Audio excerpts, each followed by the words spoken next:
Welcome to Inspired Living with Keri Murphy, the podcast, where as your host each and every week, I am going to inspire you and empower you to share your message and step into that big vision you see for yourself. I'll be bringing you celebrity interviews, influencer insights, and my personal tips from decades as an on-camera talent, TV host, media expert, and entrepreneur, so you can build a brilliant seven-figure brand. Because when you're inspired, you inspire others.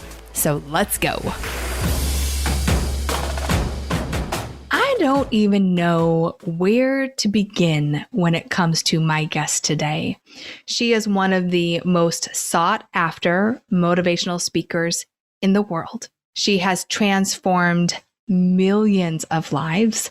She has sat across people like Larry King and Oprah. She's an international best-selling author of 7 books. They're making a movie on her life story right now. And even with all of this, she is one of the most loving, down-to-earth, just incredible women on the planet. We were joking in the interview. I'm like, how do you come up with all of those Lisa-isms? You know, those quotes that you see online that you're like, who comes up with this stuff? We talk about that. We talked about how she moved through the last year with COVID in 2020 and moving out of the country and engaged, falling in love. We talked about really what it means to show up as a servant leader and what is a brand. It's not static, as she said. It is fluid. This conversation with Lisa Nichols was so juicy and yummy. She is my soul sister. She brings so much to each conversation I have with her. She's been a guest in the past, so go check out our previous Inspired Living episode.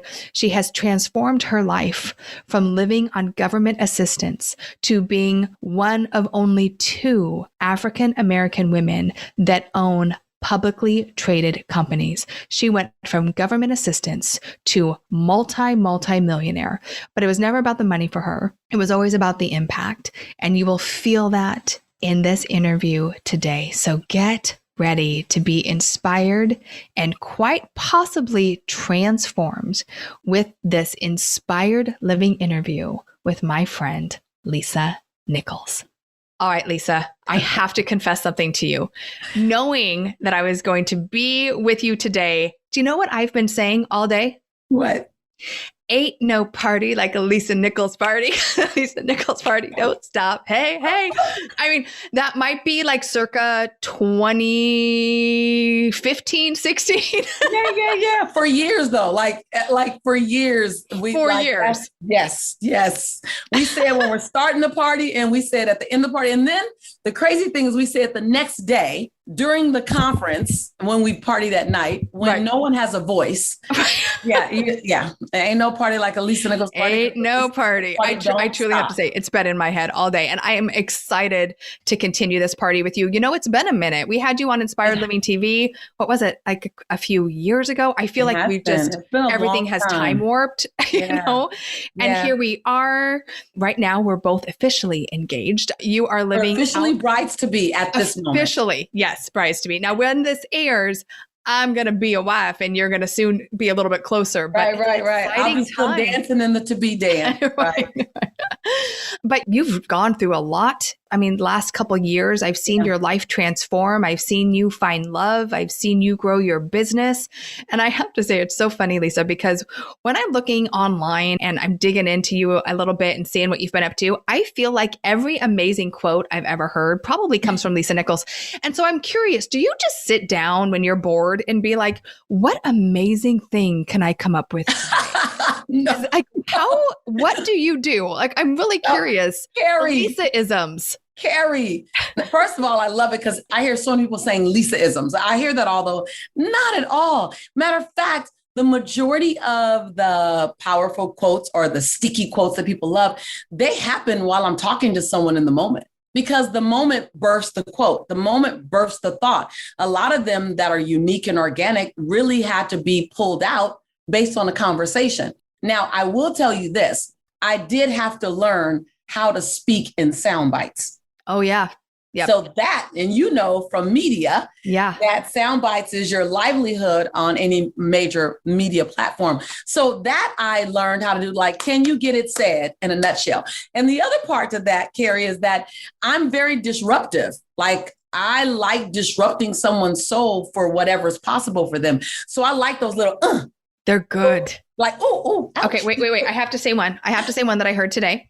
Convenience. People want the convenience of transformation without the inconvenience of what's required to get the transformation. I mean, can you just drop the microphone? But I think that is so powerful and can really be the jumping off board of this conversation because you are a catalyst of transformation. Your life is unrecognizable. And I look back, Lisa, and I don't know if you know this, but I always tell this story when it comes to my own personal transformation and breaking through my beliefs and my money story. One of the scariest things I did in the relatively beginning of Inspired Living was invest to be a sponsor at one of your events. Mm-hmm. And I remember writing that check at the time when didn't know where that money was going to come from, but I knew like you were my person and that your tribe was my person and that I was going to get so much more out of it. But I'll tell you, that was a really big deal for me. Yeah. And I look at us now, I don't know, 10 years later, where I'm on your show, on your platform. You're on my, your life is transformed into something barely recognizable because a lot of times people are more confident about the person they're investing in to train them than you are about what you're going to do with the training. Isn't that the truth? So I often tell people, listen, you can't be a bigger cheerleader for me showing up than you are for you showing up. So that's a big deal, Keri, when you invest like that, because I've had the same shaky hands and chattering teeth investment too, me too. So I can only ask you to do what I had to get the courage to do, right? 1,000%. And I say that to my community all the time. It's like, look, I'm not asking you to do anything that I haven't done 10 times over. And I continue to do it. You were the beginning. You certainly were not the end. But I'll tell you what, you were that catalyst for me that showed me really what it meant to step outside of my comfort zone, to do something scary, I did have to believe in myself too. So I want to thank you for that. And thank you for giving me the opportunity. And I just feel like knowing you has brought so much fulfillment and joy into my life and has really been, when I was starting Inspired Living, being a part of your events and being a part of your tribe was there's just not enough words to put to that. So there are divine appointments. And I believe that when you say yes to yourself and you say yes to the unknown, and then you say yes to the inconvenience of the journey. Yes. In order to get the transformation that you're seeking, because most people only say yes to the transformation. They only say yes to the outcome, and then they resist the process. And because that's not the fun part. Absolutely. Right? It's like someone coming to me saying, would you love Serena Williams' abs and her assets? And I go, yeah. Yes, and please. The very next statement will be, so can you do 800 lunges a day? Let me see. I'm not sure. And that's what I speak of. And the statement that many people hear me say on media that relates to what you just said was, your conviction and your convenience don't live on the same block. Yes. Like that. Are you convicted? Or do you want the convenience? Because those are not the same thing. Yeah. And so you have shown and demonstrated 1,000 times your conviction is true. And that's why we're here together. And I love you. And I love watching your light. And whenever I see something on social media about you or something pop in my email, I light up when I see you. You know why, Keri? Because I know you deliver the truth that you speak about. I know you deliver the truth. And I don't look for sponsors to stand on my stage because they invest a sponsorship amount. Like I handpick. I've been told I'm a speaker prude on who I allow, and I'm okay with that. But really what I am is I'm an integrity gatekeeper for the students you are. In front of me. And you are a great investor. You are no risk. Like you walk the talk. You scream the talk. You live it up. So I love you and I love what you stand for. Oh, thank you so much. But I am a mirror of you, my friend. And we could sit here. I mean, literally. And I'm looking good, honey. If you my mirror. You're like, hello. Talk about transformation. Now, I've seen you when you had already like done the outer work, but I know with outer work comes inner work. You can't have one without the other.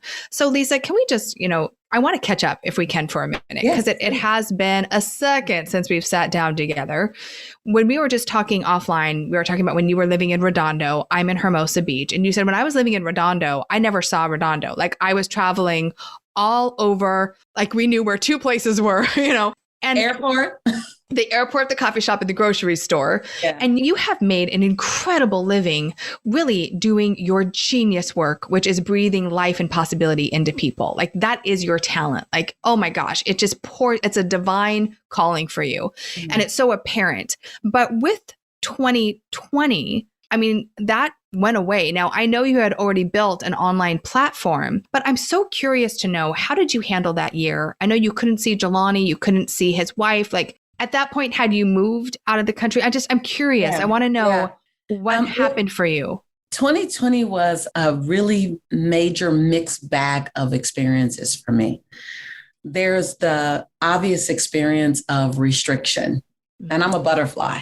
Yeah. So do a lot of things, but please don't restrict me. Do not clip my wings. Please don't restrict me. I have created a life so that I can have freedom. So number one is I needed to have freedom. And I didn't have it. I had just maybe 17 days prior to COVID being like it started. A thing. I just moved to the islands. Oh, you did? So I wasn't in the islands 30 days living there before they were like, and how wonderful, you can't go anywhere. And so for a minute, honestly, I was kind of like, I need someone to sit me down. I don't know if anyone listening to this, if you've been there, but I needed help. I needed an intervention. I was on the road. Someone's got to slow you down. Listen, I keep saying I'm going to do it. And then another great opportunity in Dubai and in Kazakhstan and in Kiev and in Swaziland. And every place was so exciting. But by the time 2019 hit, I had been on the road over 250 days for 10 years straight. I hadn't had one. Wait a second. You can't just drop that and like keep going. You were on the road for 250 days straight. Minimal. Over a decade. Yes. So it wasn't straight. I'd come home because I'd have to change. Of course. You get some clothes. Yeah. Some years it was 270. Some years it was 2019. It was 282. I was on the road. So and mind you, you have to watch what you pray for, and you have to be willing to update your prayer. Because I said 25 years ago, Keri, I want to travel the world. I want to run my mouth, and I want to autograph anything. Well, honey, I have traveled the world. I ran my mouth, and I am not going to tell you all the things people had me autographing. So I said, God was like, and so it be. Yes. And so it is. And so I didn't update the prayer. And so for me, when you asked me what was 2020 like for me, it was an interruption of a dream that was beginning to turn into a nightmare. Yeah. Because being on the road that much, it interrupted connection. And connection is my highest value. And while I would connect with some of the most amazing people on the planet in my conferences, I really didn't connect with and have intimacy in my connections. And so there's a big difference there. Yeah. So I said 5 years ago, I started praying for Lisa to open up her cellular energy sphere and get ready for a long-term relationship. And then 3 years ago, I began to call that in and even say it out loud, not to prospective love interest, but to my intimate people in the retreats that I was working in to go, here's what I'm working on. And so 2 years ago, I can't even tell you that I met him. I met him 10 years ago. I just didn't notice that he was You weren't ready yet. You weren't ready. I wasn't ready yet. Yeah. Like you have no idea the blessings that are all around you that are just waiting. And so last year, COVID hit and I'm set down to get to know my partner in a way that the 10 years prior, we weren't able to do that. We had already chosen each other 2 years ago. And now COVID confirmed for me that I was ready to marry this man. And so it did one or the other, Lisa, right? It was either going to bring it home or it was getting out of there. Listen, either as soon as they open this island back up and I can fly, get the first thing smoking off of this island. But honey, when they opened the island, I couldn't even tell because I was living, I'm going to show y'all something. I was living the UGG life. Oh, right? yeah. Oh, look at those, though. Those are fancy. And listen, and I got them in every color. So I was living the UGG life, and I got a chance to redefine myself. Now, on the other side of that, it wasn't all so pretty. The social injustice that's been happening for years just got polarized. And here I was in another country. And in this country, they weren't speaking about the American problem. And that was very difficult as not only a woman, not only a Black woman, but the mother of an African-American male child and a transformational leader. Right. And so I had all of this emotion just absolutely spinning in me. I ultimately made this movie, a 16-minute movie with Sean Smith, who you know. And so I made this movie with this white man where we had what we call a courageous conversation. And just so you know, at the time of recording this, I just got nominated. I just won the Best Actress Award for the lead role in this movie that I did. I'm not an actress, y'all. Y'all have to understand. I'm not an actress. That's amazing. And so I just got this email that said, you won the award for Best Actress in some film festival. I was like, you know, Lisa, though, you know what you do? You feel feelings like for real. Man. And by the way, that's what any good actress does. Man. Like you feel the feelings. And no matter what, you could say A, B, C, D, and Keri, you bring such feeling to it. Keri, you don't understand something. In this short movie, it's called Let's Grow movie. In this short movie, for the first time, I let my sister soldier soul out. And I want to watch that. I cried. I call it the Viola Davis cry. You know, the Viola Davis, like ugly tear cry, I still love our Viola. Yes. Listen, always. That's my girl. Yeah. So I allowed that while I was being a part of healing with him. And when I tell you the people because this movie was made for our white allies to show them how to get in the conversation. And I think that's very needed. Absolutely. I didn't make it for anyone who was already in the conversation. I made it for my friends like Sean, like you, who said, hold on, I care. Show me how to get in. Oh my gosh. So Lisa, that's still such a powerful conversation today. Like that's never going to end. It's never going to end. And what I did was I said, if I can trust you with my truest emotion, here's what I'll show you. So anyway, that was so big for me last year, and doing that and understanding how do I channel sister soldier, Black mother, change agent, advocate. How do I pull them all together and give you something useful? Yeah. And so that was big for that year. And then the last thing that I would say for the year was, as a business owner, training and development was pivoted in such a way that, anyone who was in the event business, so many people went out of business. And thankfully, we had already taken our students online. And what I began to do is I just began to meet the needs of the people for free. Okay, someone needs to hear that right now. You met the needs of the people for free. For free. Someone who charges, exactly what you're worth. I mean, come on, let's be honest. Like thousands. You're an investment. Thousands. I'm an investment. Worth every cent. Yes. But for you to show up and give for free. For free. Tell me the mindset behind that. Because my job is to meet the need and my opportunity is to build the business, but my job is to meet the need. And last year with COVID, with George Floyd, with the political climate, the need for hope screamed much louder than the need for me to work on growing the business.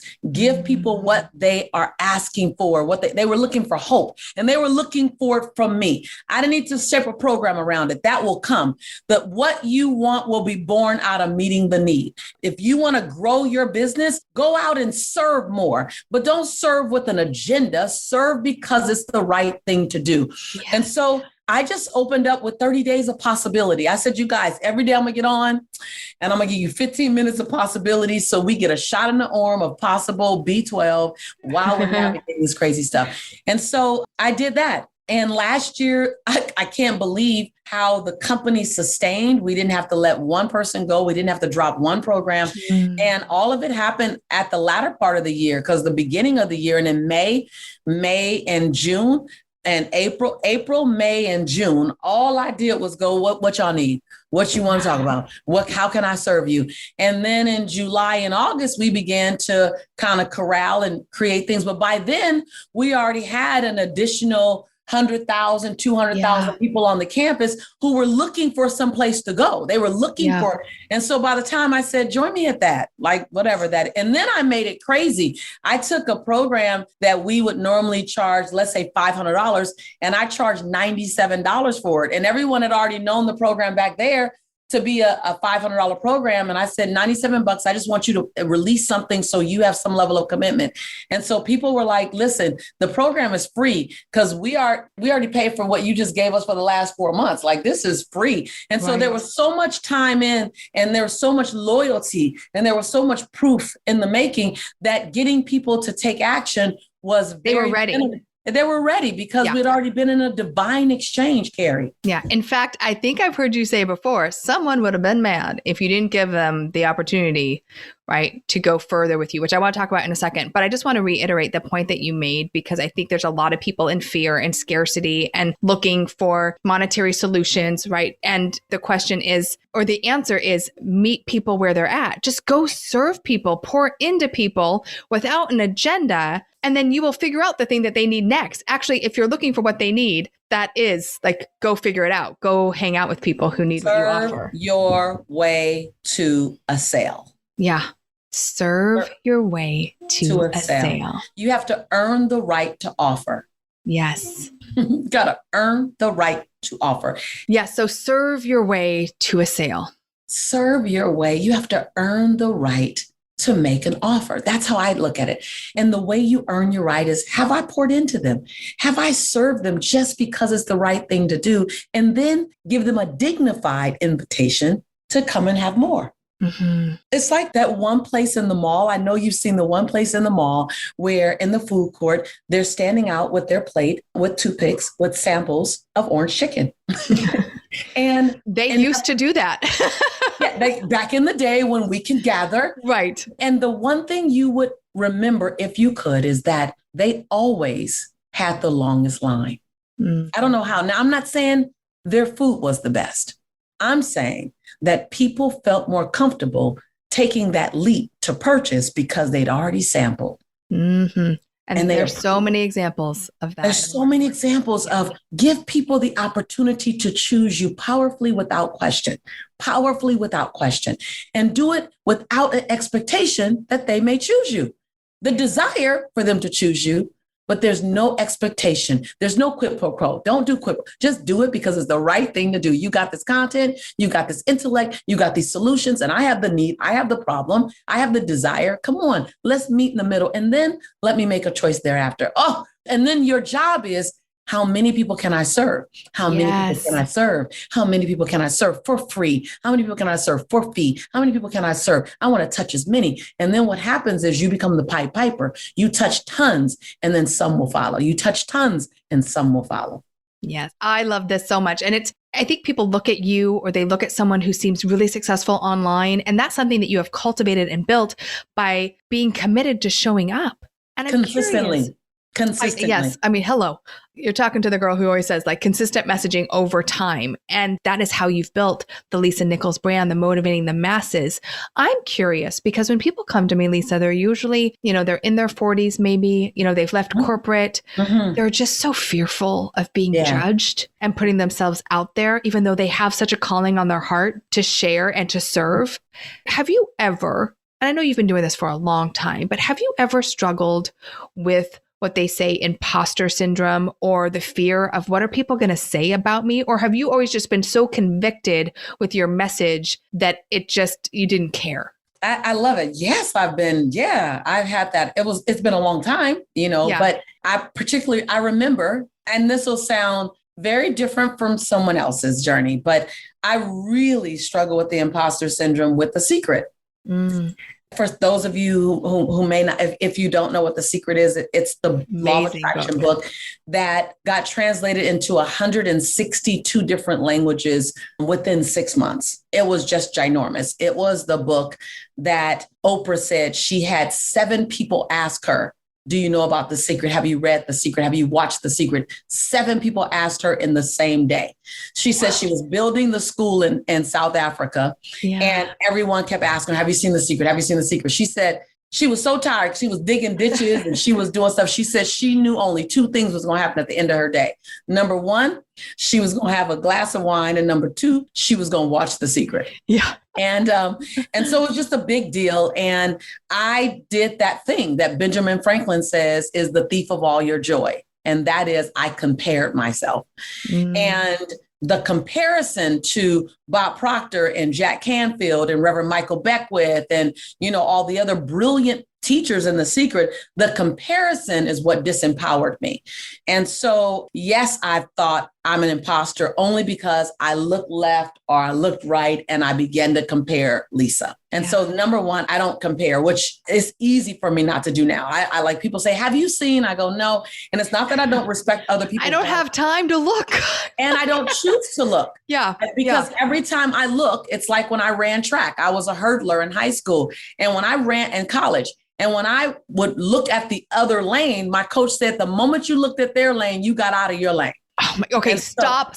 This is so powerful because we're in a place right now, especially with everything online, where it's so easy to go down this comparison. You will always lose. Paralysis. You will always lose. You will always lose because you will have a false sense of grandizing because you think I'm better than her or him. So you will have a false sense that you're like, you don't have to go any further, or you will have a sense that you're not good enough. Either way, comparison never, ever, ever, ever. You'll start comparing the stuff that don't even matter to you. Like, oh, look at her nose. I don't care about my nose. Just breathe. I don't care. Like nose is a nose. My nose has never been the reason why I was declined from a job. It was never a reason why a client chose me. And yet comparison will do that to you. And so I was in the space with these mega stars. So when you asked, did I ever have my fear storms or imposter syndrome? Yes. The other part to that was I felt like as people began to follow me, that I had to always appear in perfection. I had to always appear like perfection existed. So I began to get up when I was on my way to Oprah. I remember getting very afraid the night before because I thought I got so many issues still. Oh my God, I'm going to go on Oprah and they're going to find out that I'm a fraud. And what I measured to that, Keri, was I was still navigating through my son's father. My son's father was in prison. Yeah. He had been in prison for 7 years at the time. And I was still dealing with and grappling with my shame around his choice, right? Yeah. I was still struggling with the fact I was still struggling with my weight. When I went on Oprah, I was 220 pounds and I was struggling with that. So I was still looking at all of my areas of opportunity for improvement. And I was using those as reasons why I wasn't qualified.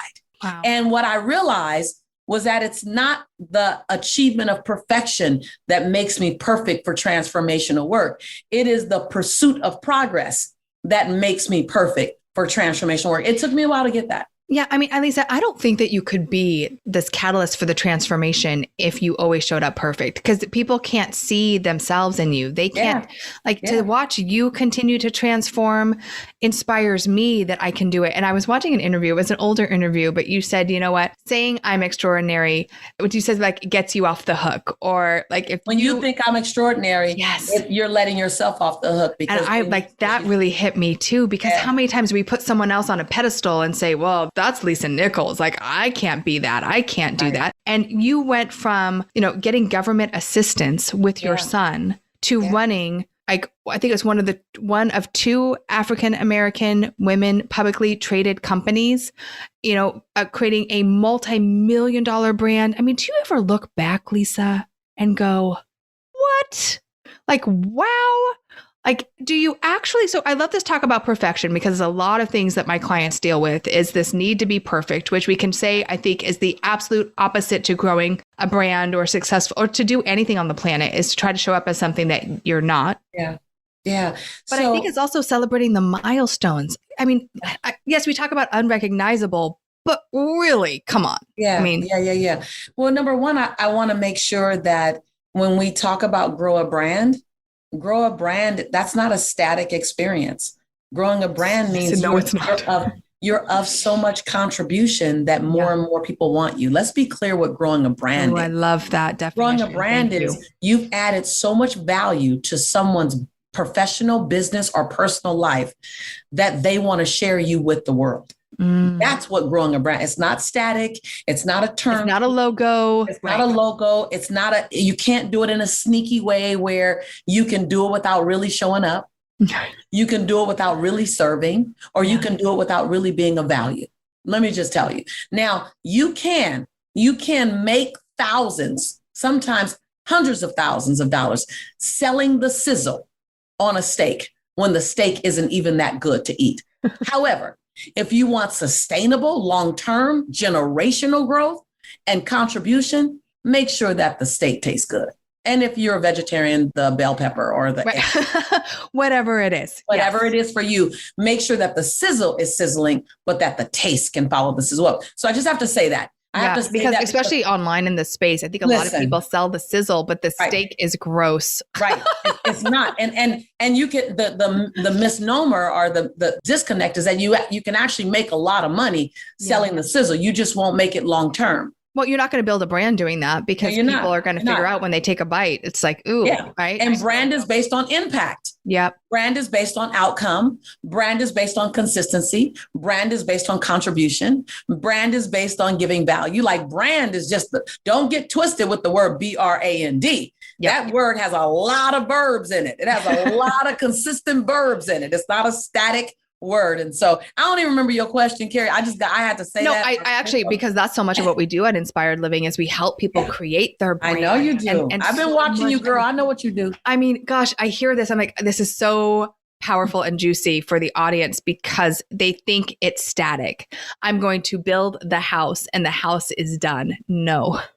And the people will come in groves. Because I just built it and they will come. But what I was asking you about was the milestones, like looking back at where you started to where you are. How often, and maybe 2020 allowed you a little space to do this too, do you look back and go, wow, like it's been quite the journey. Like I've come a really long way. Or are you just looking at the next thing you want to go do? I look back 4 times a year.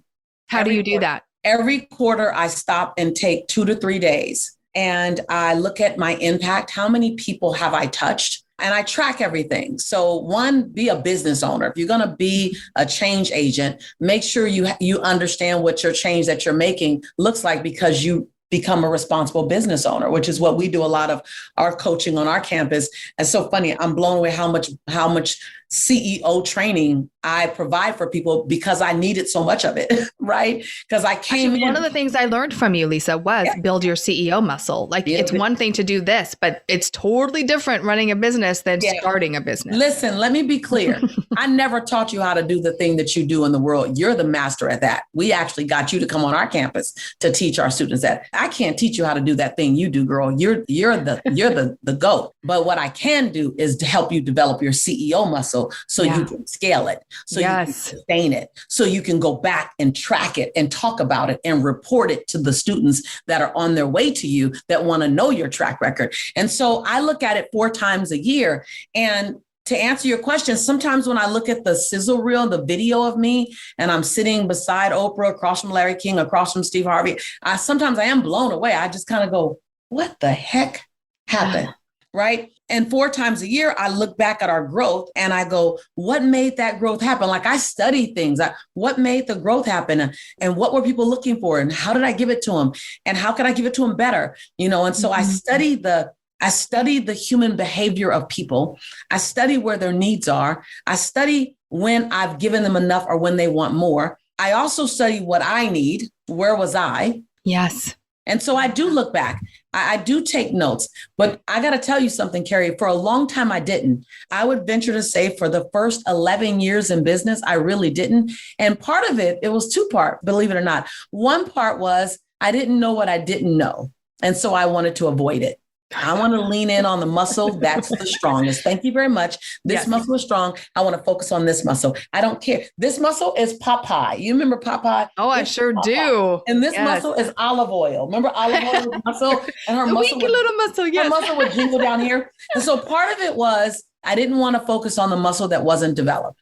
Oh, the other part was, and this is where you might be if you're listening to my voice, I also wasn't comfortable yet acknowledging my gift. I wasn't comfortable enough acknowledging how good I was. Oh, yeah. Like that. When I go back and Like when you say, do I look back? When I look back and go, well, why did you, listen to this. Why did you, Lisa, in March of 2007, why did you wear all brown on the Oprah Winfrey Show? Oh, why did you, everybody know how much I love color. Why did you have your hair dyed like a brown, same color as my skin, my hair was at the time, which is not my natural color. And I had on the same color shirt as my hair. And I had on a little darker, like, why would you go and look like one just great big brown spot? Because I didn't really want to be seen yet. I was uncomfortable with the 56 million people watching us on that show. So when I look back, Keri, I saw this grapple with the fear of being exposed of what I didn't know, and also the grappling with the genius and the light that I was drawing to myself and through myself. Yes. So I embrace her. I love her. I go to find her in other people because I know what she's dealing with. Yeah. And then I had to do it for this season. Like I'm in this season now, and you don't know this, but they're writing the script right now for the Lisa Nichols life story. They're having me write the life story book so to go with the movie. They're asking me to be a life coach on a major network right now. So it feels like every season I got to ante up again for the next best version of myself. Like I believe that the next best version of you is always being midwifed out. Absolutely. Yeah. And that's why, when we say things like it happens for you, it can seem so trite and so cliche. But when you look at your life story, my life story, anyone that's reached any level of success, there are divine appointments and things that happen along the way to prepare you for the opportunity to come. And I really feel like someone needs to hear that today. Like whatever's happening in your life, wherever you are right now, you being here, watching us, listening to us is no accident. And that there's this great calling, divine appointment. So, and can I just say this? Yes, of course. And so often people say, Lisa, how did you get over the fear? How did you get over the fear? And so of being visible or of all of it? Of being visible, of doing it wrong, of anything, of letting your light shine. How did you get over the fear attached to standing in your light?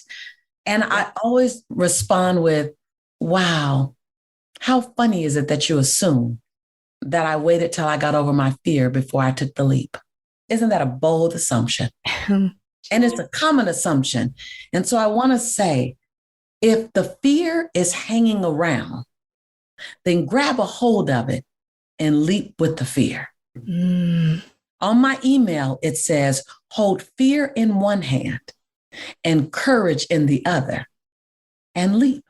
Chills all over, because that is how we get out of what I call that dot, right? That comfort zone is you got to hold on with both hands and you might be holding on to two different things. Yeah. You may be holding on to two different things with both hands. Yeah. One may be fear and the other may be determination. One may be hurt and shame and the other be, a perseverance. One may be, so it doesn't all have to be light and cameras and beautiful before you leap. You just got to be more committed to leaping than you are to staying. And then let the rest unfold as you fly. Yes. Okay. Lisa, I love you so much. I need to hear all this today. You know what? I love you, Mama. Good. I love you. Congratulations, wifey. Thank you. Thank you. Right back at you. So I would love to know, because, you've been around for a minute. You've built businesses. You've grown businesses. You've gone through a lot of transformation. I've gone through gain and loss. You can tell them. I've had it is true. Gain and loss. And by the way, you were so beautiful as you were, but you radiate in this version of Lisa Nichols, and one of the things that I share so much is like, look, you don't have to be a certain size to make an impact on the planet. And why women get so stuck with I need to wait till I lose 10 pounds so I can start using video, or I can't do an event because I don't look good enough. And quite often, Lisa, I will use you as an example of someone who was beautiful in every way and made major global impact at the 220 or whatever you were. 224. And even though you're nowhere near that now. 6 bestsellers. 6 bestsellers. Don't wait. So I'm saying, like, yeah, hold on to the fear. And this is where you don't have to be perfect, but I'm curious. Yeah. What was the catalyst for you to make that change in your own personal life? Yeah. And then to share it and be so vulnerable about it? So I wanted to save my own life. I was 224 pounds. I had severe sleep apnea. I carried my weight well because I had broad shoulders, smaller waist, shapely thighs, because I was an athlete for nearly 20 years. So even though I carried the weight well, I was still the weight. Mm-hmm.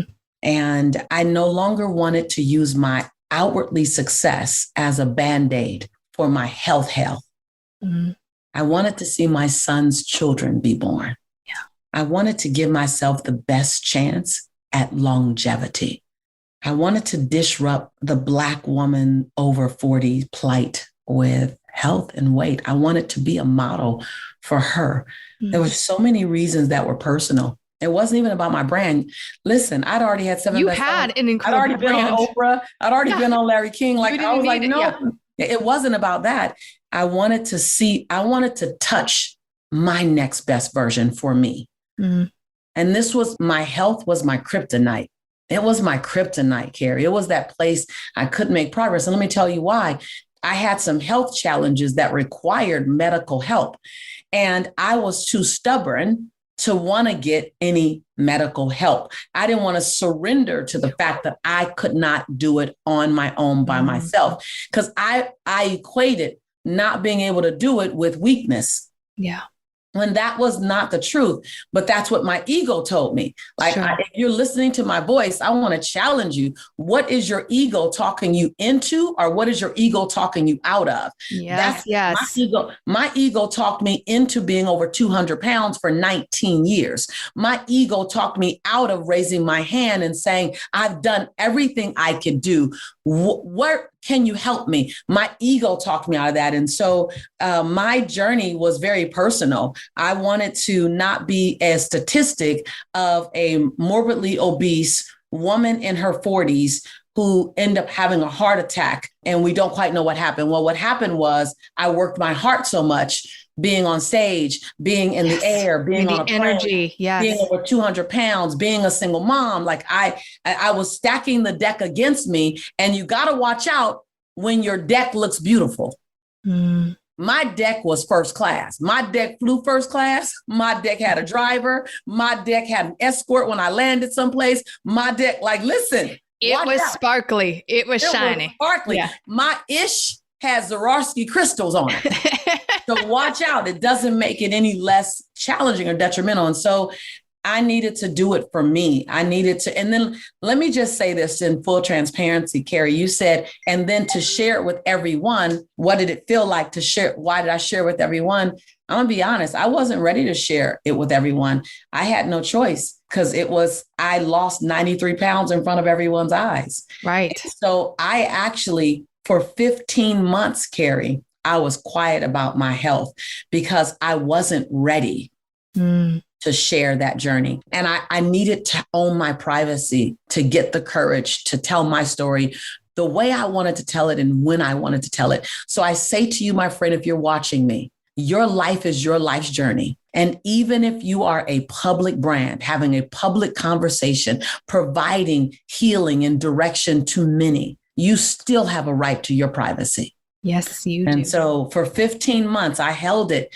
And then I said, now I'm ready. And I talked about it, because in that journey, I had to talk about having 6 blood transfusions in 3 years. I had to talk about, having emergency hysterectomies. I really was in this health. I had to talk. I couldn't just tell the story I lost weight. I had to tell the story of why I was holding on to the weight. Like, I had to tell the whole story. And so I'm also committed to not filter my story. If I choose to tell you a story, trust and believe you're going to get the unfiltered version of that story. And so I have a right to decide when I want to tell it, because I'm not telling the filter version. I'm going to tell the unfiltered, because you didn't come for the filter. To get the filter. No, we don't want the Lisa Nichols filter. And I appreciate that, because I hear so much, well, I have such a story to tell, but I don't know if I'm ready. Like, we hear, of course, the mess is in the message, or the mess is the message, but you have to be through the mess when it's right for you to be able to share the message from a perspective of confidence or clarity or conviction or whatever that means. And I think giving people that insight, Lisa, and almost just the permission of like, look, you are the gatekeeper of your own stories. And when you choose to share them, you get to. And it's when you choose to, because sometimes I feel like people feel this need, like I have to share. A demand. It's not time. A demand. Yeah. No time. No. And then the other part to that is share your truth, because most people don't share their truth. And when they're nervous, like you just referenced, Keri, it's because they're afraid of other people's judgment. All the time. And I'll share with you what my grandma shared with me. She said, baby, other people's perception of you ain't none of your business. That's right. That right there. Your job is to do your truth. Your job is to share your truth. Your job is to be a physical demonstration of your truth, and then allow people to digest it any way they need, in small, bite-sized, palatable pieces or one big gulp. That ain't none of your business. Your job is to do you, baby. That's what my grandmother would say. And my grandmother got good advice.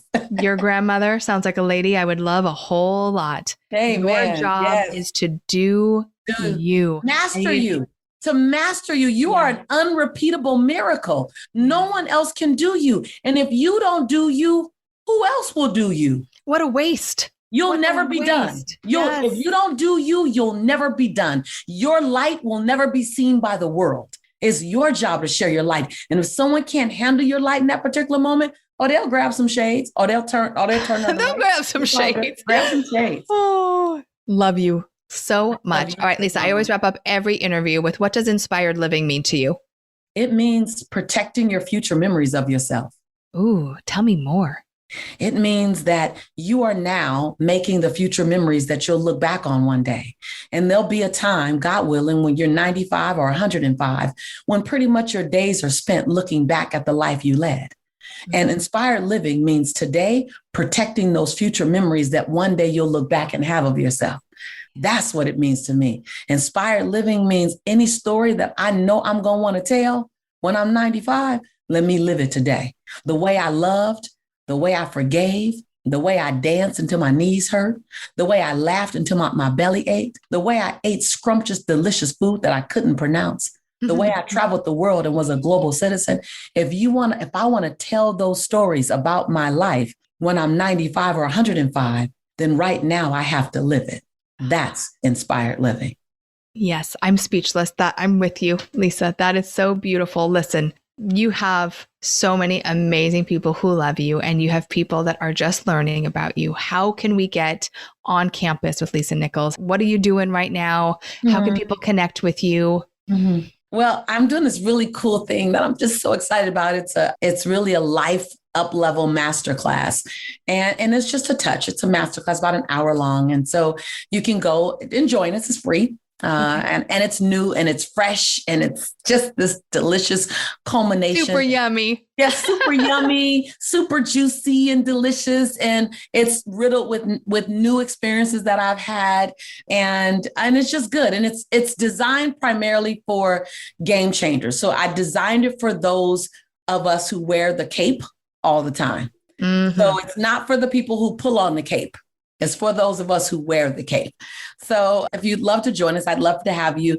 It's motivatingthemasses.com and it's quantum-leap-masterclass. So we'll put it in. Yeah, we'll definitely put it in the notes and we'll put it. Motivating the Masses, Quantum Leap Masterclass. And it's just about elevating to our next best version of ourselves. If you're already playing big in the world, how do you touch your next best? So. That sounds yummy and delicious. And I mean, gosh, getting more Lisa Nichols is, it's a beautiful thing. And by the way, thank you for your time. I know it is one of the most precious things that we all have. And I appreciate you sharing it with me and this community. I love you. I love the light that you bring to the planet and the impact that you've had on my life personally. So thank you. I can't wait to play more and hopefully I get to see you soon. Yeah. Let's find excuses to play together and call it work. And Keri, I want to take a moment and celebrate and thank you for how you choose to show up. I want to thank you for your years of consistency. I've watched you navigate when everything was light and bright. And I've watched you navigate when you had to climb through your own challenges to get back to your light.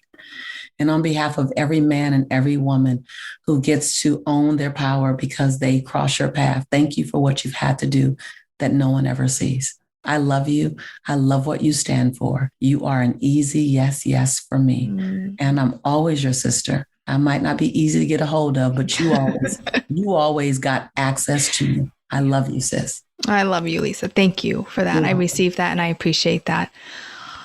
All right. Thank you for a beautiful Inspired Living interview. Again, go connect with Lisa, take her masterclass, follow her on Instagram. You will be inspired, enlightened, motivated, transformed. And Lisa, Miss Bride-to-be, I look forward to celebrating that new milestone. Yes. We'll take notes on how to be lifetimers for our All right, let's do it. Sounds good. All right, beautiful. I'll talk to you soon. Bye-bye. Bye-bye. You've just heard another uplifting episode of Inspired Living with Keri Murphy, the podcast. I hope you loved it. If you haven't yet, please subscribe, rate, and review this podcast. And if you'd like to know more about Inspired Living or to get your hands on many of our awesome free resources, such as the Be Studio Ready Guide, simply visit us at inspiredliving.tv/podcast. Remember, your vision is your destiny, and we're here to help you bring it to life. Join me again next week for another extraordinary episode.